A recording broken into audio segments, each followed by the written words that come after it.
अस्सलाम वालेकुम friends, YouTube channel Karachi unique dishes में आज आपके लिए रेसिपी है गाजर की खीर की, जिसे गजरेला भी कहते हैं। बहुत मज़ेदार और बहुत यमी है, बहुत आसान सी रेसिपी है। सेम उसी तरह मैं आपके साथ रेसिपी शेयर करूँ जिस तरह मैं ख़ुद अपने घर में बनाती हूँ। इससे पहले हम रेसिपी स्टार्ट करें, अगर आप मेरे चैनल पर नए हैं और चैनल सब्सक्राइब नहीं किए तो प्लीज़ सब्सक्राइब कर लें और बेल आइकन के बटन को भी ज़रूर प्रेस कीजिएगा ताकि हर नई आने वाली वीडियो का नोटिफिकेशन आपको मिल सके। और मुझे ज़्यादा से ज़्यादा सपोर्ट कीजिए, अपनी दुआओं में भी याद रखिए। अल्लाह ताला आप लोगों को भी सेहत तंदुरुस्ती दे और कामयाबी दे। मेरी कामयाबी के लिए भी दुआ किया करें कि ज़्यादा से ज़्यादा सपोर्ट हो। आइए रेसिपी स्टार्ट करते हैं। ये तकरीबन 2.5 लीटर दूध है जिसे मैंने बॉयल होने के लिए रख दिया था। और ये चावल 1 कप भिगो के रखे थे जिसे चूरा चावल कहते हैं, टोटा भी बाज़ लोग कहते हैं।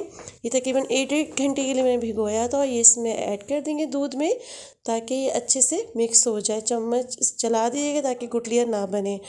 और ये 1 किलो गाजर मैंने क्रश की हुई थी। पहले हम 1 प्याला इसमें ऐड करेंगे ताकि ये अच्छे से मिक्स कर लें, क्योंकि गाजरें क्रश करें तो ज़्यादा फूल जाती हैं, हल्की हल्की सी हो जाती हैं तो देखने में ज़्यादा लगती है। लेकिन मैंने 1 kg इसको क्रश किया है गाजरों को। यह हाफ़ प्याला हमने और ऐड कर लिया है और इसे अच्छी तरह से मिक्स कर लिया। तकरीबन इसको 1 बॉयल आने दूंगे भी, फिर इसको पकने के लिए रखेंगे। ये देख लिए 1 बॉयल आ गया, अच्छे से ये पकना शुरू हो गया है।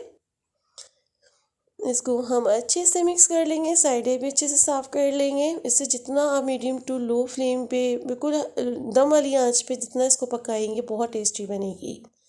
इसको हम कवर कर देंगे। चमचा हम इसमें ऐसे रखें ताकि उबल के गिरे नहीं। तकरीबन मैंने आधे पौन घंटे के बाद ये चेक कर रही हूँ। देखिए पक पक के ऊपर इतनी अच्छी सी बलाइयाँ आना शुरू हो गई है। ऐसे हम मिक्स करेंगे, देखिए कितना अच्छा सा पका है। चम्मच की मदद से आप इसकी साइडों से ना ऐसे चावलों को गाजरों को ऐसे मैश करते जाएँ तो बहुत अच्छे से बनेगा।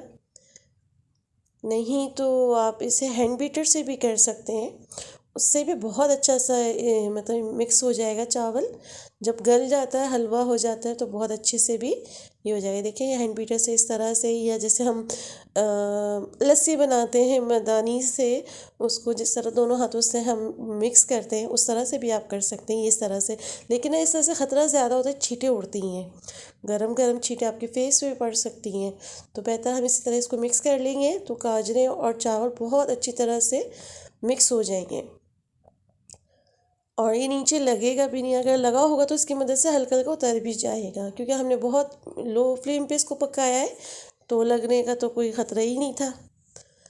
ये देखिए अच्छे से हमने इसको मिक्स किया है कभी चम्मच से। ये देखिए भी थिक है, लेकिन अभी इतना थिक नहीं हुआ, अभी भी इसमें दूध है। इसे हम मज़ीद आधा घंटा और पकाएंगे। ये देखिए आधे घंटे के बाद भी देखिए वही टेस्ट, वही फ्लेवर आ रहा है, वही लुक आ रही है। ऊपर इतनी अच्छी सी बुलाई थी। इसको इसी तरह हम मिक्स करते जाएंगे अच्छी तरह से, बहुत अच्छी तरह से इसको फेंट लें। ये देखें ये अब हम चीनी ऐड करेंगे। तकरीबन मैं इसमें 3 कप ये ऐड कर रही हूँ। मीडियम साइज़ का 1 कप है। आप अपने हिसाब से जितना तेज़ खाते हैं, लाइट खाते हैं, उस तरह हिसाब से आप रख सकती हैं चीनी को। अब चीनी भी हम अच्छी तरह से पकाएंगे क्योंकि चीनी भी पानी छोड़ती है।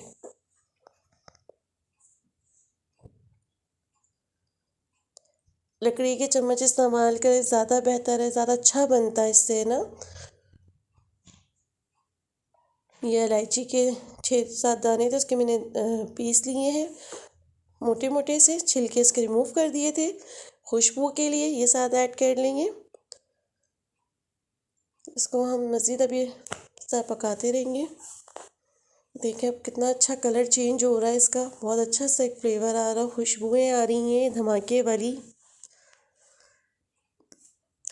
कभी हैंड बीटर से, कभी लकड़ी की चम्मच से इस तरह से आप मिक्स करेंगे बहुत अच्छा होगा, क्योंकि खीर ये गजरेले में चावल या गाजरें खड़ी खड़ी अच्छी नहीं लगती। जितना ये मतलब हलवी हुई या बिल्कुल खिचड़ी टाइप जिसे कह लें कि मिक्स हुआ हुआ, वो एक अच्छा सा फ्लेवर आता है। साबुत साबुत मुंह में चावल ये चीज़ अच्छी नहीं लगती। अब मैं इसमें ड्राई फ्रूट्स हैं, मेरे पास नारियल है, बादाम आप अपने मनपसंद कोई भी ड्राई फ्रूट इसमें डाल सकते हैं। कुछ हम बीच में ऐड करेंगे, कुछ ऊपर गार्निशिंग करेंगे।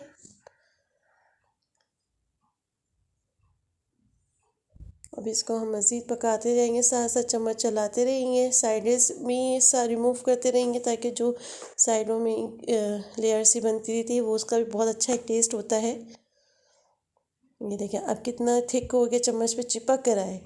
इसका ये मतलब ये रेडी है। अब इसमें बिल्कुल दूध इतना नहीं रह गया, ना चीनी का पानी है। अब इसे हम ठंडा करके डिश आउट करते हैं।